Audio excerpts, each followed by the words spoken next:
Quien nos haya enviado los apuntes para la inversión profunda que nos ocupa hoy, nos ha puesto delante un reto brutal. Fíjate en la paradoja que tenemos sobre la mesa, porque por un lado las instrucciones que acompañan a las fuentes son frías, son clínicas, y casi te diría que algorítmicas. Se nos pide literalmente que actuemos como analistas expertos. Que hagamos una extracción sistemática y todo ese tipo de procesos tan metódicos. Exacto, que corrijamos la ortografía, que apliquemos métricas de frecuencia de palabras, eso del TF-IDF, que busquemos relaciones complejas, que estructuremos esto en niveles macro, medio y micro, y bueno, hasta que generemos una tabla de aplicabilidad práctica. Sí, o sea, es un nivel de rigor que te esperarías si estuviéramos auditando, yo qué sé, el balance de cuentas de una multinacional o diseñando la arquitectura de un software complejo. Totalmente. Pero claro, luego vas al texto real que tenemos que diseccionar y la máquina de diagnóstico explota por los aires. Porque el documento no es un informe técnico ni mucho menos. Es un monólogo crudo, caótico, vulnerable y profundamente emocional. Es como la transcripción en tiempo real de la batalla de un ser humano contra sus propios ataques de pánico. Eso es. Es como intentar usar un Excel con macros hipercomplejas para documentar una crisis de ansiedad en directo. Y a ver, es un contraste fascinante. Y honestamente yo estoy convencida de que es un ejercicio brillante por parte de quien nos envió esto. Porque cuando tienes un texto que es básicamente un torrente de conciencia lleno de frases fragmentadas, contradicciones y jerga de la calle, el instinto natural es empatizar y perderse en el drama. Claro, te dejas llevar por la emoción del relato. Exacto. Pero aplicarle este marco analítico tan brutalmente riguroso nos obliga a ver la matriz detrás del caos. Si logramos hacer esa extracción sistemática que se nos pide, podemos encontrar los verdaderos cimientos de esta mente dividida.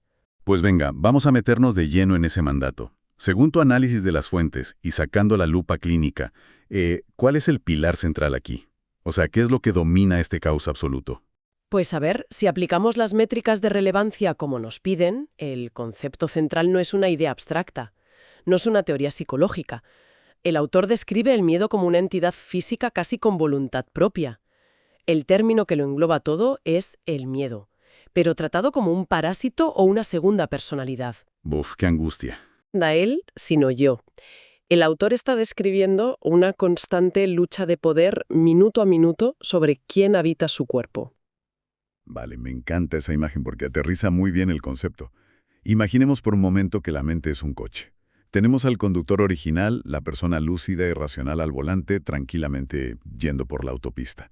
Pero en el momento en que ese conductor duda o suelta el volante un solo milímetro, este parásito del miedo que estaba escondido en el asiento de atrás salta hacia adelante, aparta al conductor a empujones y toma el control total de la dirección. Y encima es el peor piloto del mundo, porque va frenando de golpe y pegando volantazos ante amenazas que ni siquiera existen. Tal cual. Pero lo que me dejó alucinando revisando el material es la contramedida. El arma principal del autor contra este secuestro del coche no es lo que uno se esperaría. No habla de respirar hondo, ni de tomarse una pastilla, ni de meditar. Su herramienta de supervivencia táctica es hablar. Sorprendentemente es la comunicación vocal. Y esto tiene todo el sentido del mundo desde un punto de vista neurológico, aunque el autor lo exprese con palabras mucho más coloquiales. Cito literalmente de las fuentes. Dice, ahorita lo que yo estoy haciendo es un desmadre al miedo, porque estoy comunicando. Es una de las frases más potentes de todo el documento. Un desmadre al miedo. Me parece una forma genial de decirlo. Pero a nivel de analistas, ¿cuál es la mecánica aquí? ¿Por qué el simple hecho de hablar boicotea al miedo? Bueno, porque la comunicación verbal rompe la cámara de eco. Cuando estás atrapado en un bucle de ansiedad, tu cerebro está generando escenarios catastróficos a una velocidad vertiginosa, pero en un circuito cerrado. Todo se queda dentro de la cabeza. Eso es. Pero el acto físico de hablar requiere activar otras partes del cerebro, el área de Broca, la corteza motora, la retroalimentación auditiva. Al exteriorizar el pensamiento, lo estás sometiendo a la realidad objetiva, lo anclas. El autor dice que necesita que luego le digan, hace rato me dijiste esto y esto. Ah, claro. Está creando un registro verificable para demostrarse a sí mismo que el mundo real no es tan terrorífico como el mundo que el parásito se está inventando. Exactamente. Es como tirar un ancla cuando estás a la deriva. Y esto explica una relación causal clarísima que vemos en el texto. Si hablar es el ancla, el silencio es lo que te hunde. El autor confiesa textualmente: ya no te pregunté, ya estoy a merced del miedo. Ojo con lo peligroso que es esto en el día a día. Imaginemos que una pareja no contesta un mensaje en 3 horas. Si uno no pregunta qué pasa, el parásito coge el volante y te convence de que te están ignorando a propósito o de que ha pasado algo terrible. Totalmente. El silencio genera un vacío de información y el miedo siempre, pero siempre, llena los vacíos de información con el peor escenario posible. Y ahí es cuando llegamos a la fase de la fachada exterior. El texto dice: aparentar que estoy bien contigo, pero no lo estoy. Madre mía. Es decir, por fuera mantienes la compostura, pero por dentro tu sistema nervioso está en un estado de alarma de nivel 5. Vale, entiendo perfectamente la dinámica del secuestro y el anclaje. Pero volviendo al marco analítico estricto, se nos pedía específicamente que dividiéramos este análisis en niveles de profundidad macro, medio y micro. Si aceptamos que hay una guerra en la mente del autor, ¿cuál es el daño colateral a gran escala? A nivel macro, ¿de qué estamos hablando? Pues a nivel macro, el documento plantea una verdadera tragedia sobre el potencial humano desperdiciado. Hay una línea fascinante que dice: su mente es tan poderosa que desconocemos lo que podemos hacer.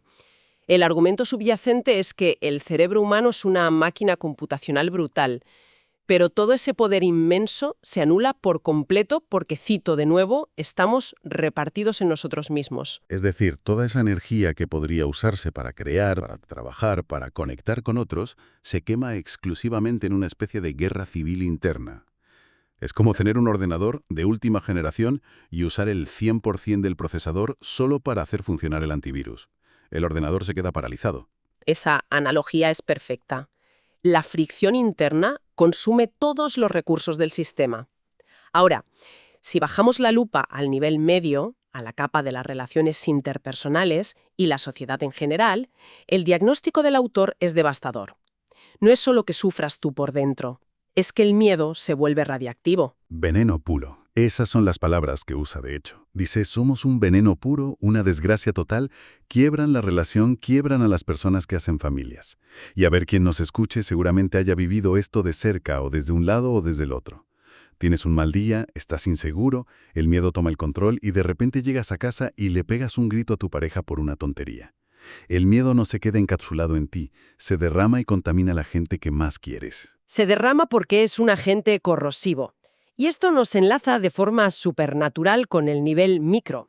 Las instrucciones nos pedían buscar los mecanismos operativos detallados, cómo se manifiesta exactamente ese veneno en el minuto a minuto.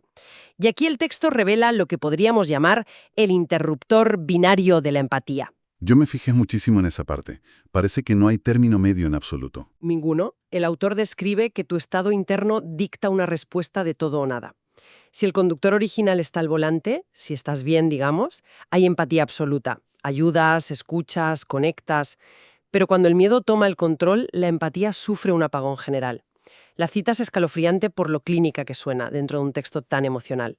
Dice: evitas la empatía al 100%. ¿Qué haces? Desentendido. Ojo con esto porque suena a que la persona decide ser egoísta voluntariamente, pero leyendo el texto a mí me da la impresión de que no es una elección consciente. ¿Qué está pasando ahí a nivel de circuitos cerebrales? ¿Por qué la empatía simplemente desaparece? Fíjate que es pura economía cognitiva y supervivencia básica. La empatía, el conectar con el sufrimiento del otro, requiere muchísima energía y ocurre en la corteza prefrontal, que es la parte más evolucionada del cerebro. Pero cuando tu amígdala, que es el centro del miedo, detecta una amenaza, secuestra el sistema. Ya el cerebro primitivo toma el mando. Exacto. Y en modo de supervivencia apaga la corteza prefrontal. Literalmente no tienes la capacidad biológica de ser empático en ese momento porque tu cerebro cree que estás a punto de morir y necesita toda la energía para luchar o huir. Por eso te vuelves desentendido. Es un mecanismo de autoprotección extremo. A ver, pero aquí es donde tengo que hacer un poco de abogado del diablo porque esto me genera un conflicto enorme. Vuelvo a la frase del nivel macro, a lo de que somos tan poderosos. Si somos la cúspide de la evolución, ¿por qué nuestro sistema operativo por defecto parece ser esta paranoia que destruye relaciones? O sea, ¿acaso este parásito del miedo no es en realidad una herramienta evolutiva fundamental que nos ha mantenido vivos? Totalmente. Nuestros ancestros en la sabana necesitaban que la empatía se apagara al 100% y que el miedo tomara el control si aparecía un león. No te pones a empatizar con el león. corres. ¿No es esto simplemente un desajuste, un hardware muy antiguo enfrentándose a problemas de la vida moderna? Es un debate buenísimo y yo estoy de acuerdo en el origen evolutivo. El miedo agudo y físico nos salvó como especie. El problema es que el sistema operativo no se ha actualizado para distinguir entre un león en la sabana y un silencio incómodo en una cena de Navidad o en un grupo de WhatsApp. Lo que el autor describe no es miedo físico, es miedo psicológico anticipatorio. Claro, las amenazas son otras. Exacto. Su sistema detecta amenazas intangibles como el rechazo, la pérdida de control, la vulnerabilidad y activa la misma alarma de nivel 5 que usaría para el león. Convierte un mensaje sin responder en una amenaza de muerte para el ego literal. Tal cual. Y esto, si seguimos nuestro marco analítico riguroso, nos obliga a mirar las grietas del propio documento. Porque una de las cosas que nos pedían era buscar contradicciones internas en las fuentes. Y cuando analizas la narrativa del autor bajo esa luz evolutiva, la estructura argumental empieza a mostrar fisuras muy interesantes. Sí, hay una contradicción enorme en el texto que es casi un elefante en la habitación. Durante gran parte del monólogo, el autor habla desde una posición de lo que él mismo llama verdad absoluta. Da lecciones, asume la responsabilidad y parece tener un mapa clarísimo de cómo salir del laberinto. Te dice cómo funciona el miedo, cómo afecta a las relaciones, lo que hay que hacer. O sea, parece tenerlo todo súper bajo control. Sí. Pero esa es la ilusión de la voluntad consciente. Porque claro, fíjate en lo que pasa unas líneas más abajo. Casi en el mismo aliento en el que se declara dueño de su destino, confiesa una vulnerabilidad absoluta frente a estímulos externos que son completamente aleatorios. Sí, cuando usa esa jerga tan visceral. Eso es. Dice que si le pasa algo negativo, o si la policía se involucra, o, usando sus propias palabras, si Dios le da un putazo, o sea, un golpe duro e inesperado de la vida, en un momento en el que no está lúcido, pierde el control de nuevo al instante. Él mismo lo resume así. Es una pelea por el yo o por el tú. ¿Y dónde queda entonces toda esa teoría de la responsabilidad absoluta si un factor externo te tira por tierra el castillo de naipes en un segundo? Esto demuestra lo súper frágil que es el conductor original. Y fíjate, esto me lleva a algo que me ha estado rondando la cabeza leyendo todo este material. Las instrucciones del análisis nos pedían identificar también las lagunas y silencios, que es lo que no se dice en absoluto. Y madre mía, el silencio en este texto es ensordecedor. Te refieres al origen del miedo, ¿verdad? Totalmente. Habla de la guerra de aparentar, del veneno puro del apagón de empatía. O sea, describe los síntomas del pánico con un detalle que pone los pelos de punta, pero jamás, ni una sola vez, menciona el catalizador. ¿A qué le tiene tanto terror exactamente? ¿Al abandono? ¿A fracasar en su carrera? ¿A la muerte? ¿Al rechazo de su pareja? Es un misterio absoluto. Y eso, aunque parezca contradictorio, es clínicamente muy revelador. Es el patrón clásico del trastorno de ansiedad generalizada o del miedo crónico. Al principio hay un objeto o un evento que detola el miedo. Pero con el tiempo ese objeto desaparece y la mente se vuelve adicta a la propia química de la ansiedad. El miedo se convierte en su propio catalizador. Ya no tienes miedo a algo en concreto, tienes miedo al miedo. Tienes terror a que el parásito vuelva a tomar el control. Ya es un bucle cerrado que se retroalimenta sin parar. Entonces, vamos a ver. Si la persona que nos pidió este informe tan estructurado nos estuviera escuchando ahora mismo, ¿qué le entregamos? El mandato exigía una tabla de aplicabilidad práctica. ¿De qué sirve diseccionar tanto sufrimiento si no podemos extraer una herramienta útil? Si tuviéramos que diseñar esa tabla basándonos en lo que ha descubierto el autor, ¿por dónde empezamos? Es un ejercicio fundamental. Si destilamos todo este caos en una herramienta estructurada, el concepto central a incluir en esa tabla sería lo que podríamos bautizar como comunicación radical de anclaje. Me gusta muchísimo el nombre. Y a nivel de formato tabla, ¿cuáles serían las condiciones de uso de esta técnica? Pues su ventana de eficacia es muy estrecha. Debe aplicarse en la fase incipiente, justo en el milisegundo en que detectas los primeros síntomas de desconfianza injustificada hacia tu entorno o hacia tu pareja. Antes de que el parásito tome el volante por completo. Eso es. En el momento en que tu mente empieza a aislarse y a suponer intenciones oscuras en los demás sin tener pruebas objetivas, ahí tienes que forzar la verbalización. Tienes que decir en voz alta, estoy sintiendo que me atacas, aunque sé que probablemente no sea así. Lo del desmadre al miedo que decíamos antes. Romper el silencio. Vale. Pero las instrucciones de la tabla también pedían posibles sesgos o contraindicaciones. ¿Cuál es la trampa aquí? ¿En qué puede fallar la persona al intentar usar esta comunicación radical? El sesgo principal y, de lejos, el más peligroso es la proyección psicológica. Es la trampa de creer genuinamente que la culpa de tu malestar la tiene la persona que tienes enfrente. El autor lo escenifica perfecto cuando dice, ya no te pregunté, ya estoy a merced del miedo.